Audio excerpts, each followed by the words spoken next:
Эгерде урок ора албаган кишиге кандай урок берсең деле пайдасы жок да. Кетмен чаба албаган кишиге кетмени мыктысын берсең деле пайда жок. Ошол эле сыяктуу парламенттин укуктарын мыйзамдуу ордун коомдогу таанып билип, ошону толук колдонууну билбеген кишилер келип калса, анда ал пайда бербейт.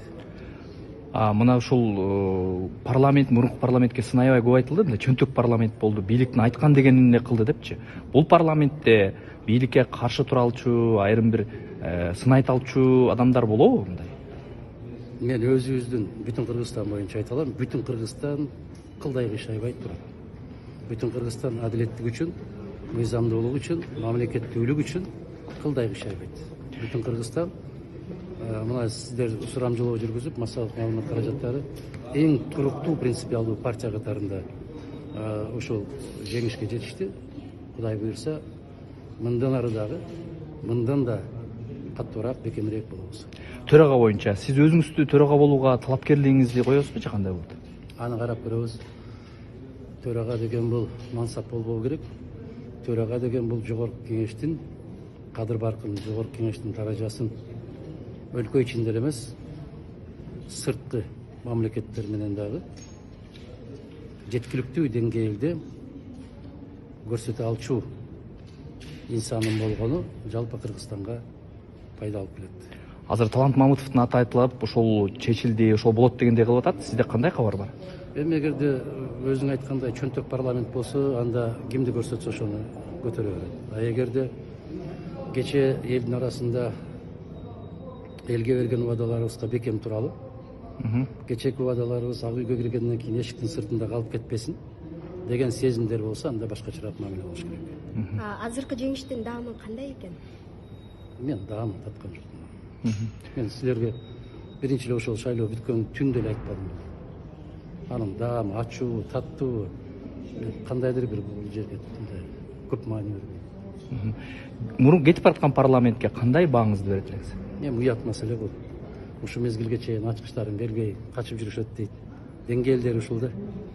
Анан биз кетсек деле өмүрүбүздүн жарымы ушул жерде өтүп, атаң көрө бир 2 ай 3 айга келгендер деле ошентип айтат, 1 жыл 2 жылга келгендер деле өмүрүбүздүн бир бөлүгү ушул жерде өттү. Биз ушул жака кирип чыксак болот эле дегендей кылып, эгерде бул өмүрдөгү жашооңдун маңызы ушул ак үйгө кирип чыгуу болгон болсо, аман эле болайлы, аман эле бол. Мен азыр айтып атпаймынбы, мына аппараттагы эски иштеп жүргөн жигиттерди айтып атпаймынбы, сиздин кезиңиздегидей тартип жок. Эми өзүңүз келдиңиз, бир аз караштырбасаңыз, өтө эле жана жайлоого чыгып кеттик дегендей. Аппараттын балдары, кыздар ушуну айтып атпайбы? Демек, бааны ушулар берип атат да. Ак үйдүн эшигин биринчи жолу ачып атасызбы бүгүн? Жок, 2015-жылы бул жерде ошол мурдакы ошол созывдун депутаттары чакырганда келип көрүп кеткенмин. Бул экинчи жолу десем жаңылышпаймын. Орозайым, эми айтсаң, жаш депутаттардын бири болуп катары келдиң сен. Алдыдагы парламенттеги сенин ролуң эмне болот? Кандай маселени көтөрүп, эмне деген мындай вазифа менен келдиң? Мен ошол бир ай бою өзүмдүн жанагы программаларымды айтып жатканда, деги эле биздин Бүтүн Кыргызстан саясий партиясынын программасын элге жеткирип жатканда, бир ай бою үгүт иш-чараларында элге кандай убада берсек, ошол убадалардын бар жогун аткарууга аракет кылабыз. Ошондой эле азыр да суроо берип кетишти мага. Кандай миссия менен келдиңер, эң алгачкы көтөргөн маселеңер кандай болот деп ушул жогоруда айтып өткөндөй эле алгачкы ошол кезде эң көп убаданы мен ушул карапайым биздин мекендештердин, жертештердин önү трибунада жаңырып турат деп убада берген болчумун. Буйруса ошол убадаларымды аткарам. Өзүңдү жаш катары мындай тажрыйбалуу депутаттардын арасында кандай иштей алам деп ойлойсуз?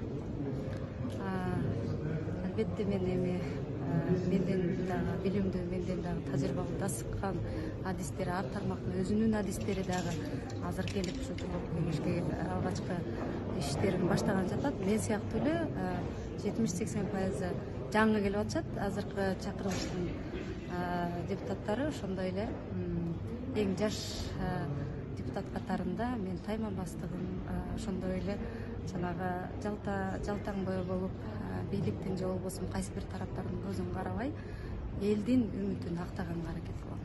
блогер катары депутат болуп келген өзгөчөлөнгөн талапкерлердин бири болдуң шайлоо учурунда. Эми парламенттеги өзүңдүн ролуң кандай болот деп ойлоп атасың? Ошондой эле кандай болсо мурункудай ачык айкын айтып, колуман келген аракеттерди кылып өнүгүүгө жол тартабыз буюрса. Кайсы маселелерди көтөрөйүн деп атасың мисалы парламентте? Эң биринчилерден болуп тамак аш жаатында анан кийинчерээк көрөбүз.